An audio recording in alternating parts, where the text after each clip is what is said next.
Someone who was mentioned in those videos is Tulsi Gabbard, and she joins us now. What happened to AOC? And do you see that same kind of heat on the street when you go out and about the Ukraine war?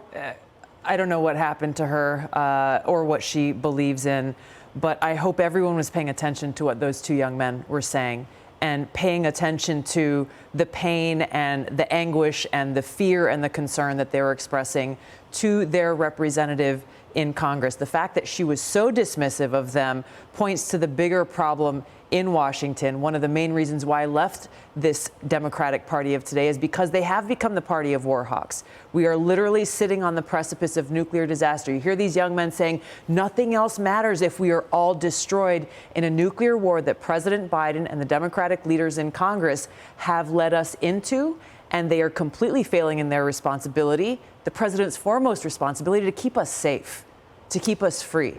Are there any Democrats that come to mind right now that are asking tough questions about the war in Ukraine? Not a single one. I think mostly those questions come from the right. Well, what happened on the left? Not a single one. And Jesse, if you'll remember that $40 billion funding package that went to Ukraine, the very big one in the beginning, there have obviously been many since, but in that one, there was not a single Democrat in the House or the Senate that voted against it.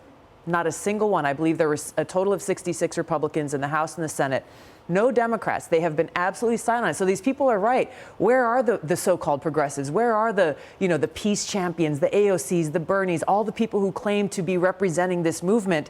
They are absolutely silent, and they are the ones leading us into nuclear war. The protesters, you don't really see a lot of protesters on the street about the Ukraine situation. Why do you think that is? I think it's because there are a lot of people in the mainstream media who are using the same parroted pro-war talking points that the Democratic Party is using and not doing their job in raising important questions about how our taxpayer dollars are being used and what are the costs and consequences to the American people for these war hawks who are leading us into World War III.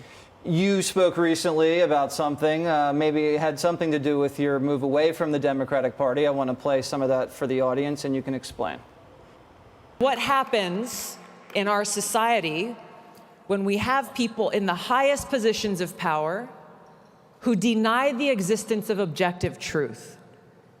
What happens is then there is no such thing as truth. There is no such thing as reality.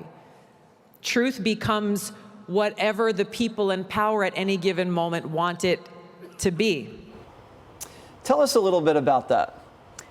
You know, we have so many of these concerns. This issue I was talking about was Title IX and the fact that the so-called woke leaders of the Democratic Party deny the truth of a biological difference between men and women, which is obviously a huge issue in and of itself. But the underlying one is even more concerning, which is when we have people in power who deny that there is such a thing as truth, then there are no boundaries to how far they will go. The truth becomes whatever they want it to be on any given day. And they have, as you talked about earlier, they have the power of the law and law enforcement entities that they are weaponizing and politicizing against those who refuse to comply with whatever their edict is of the day. And that is a dangerous thing for any democracy. It's a dangerous road when you look back at history where that's been done. And we did notice a little different hairstyle there. Very presidential looking.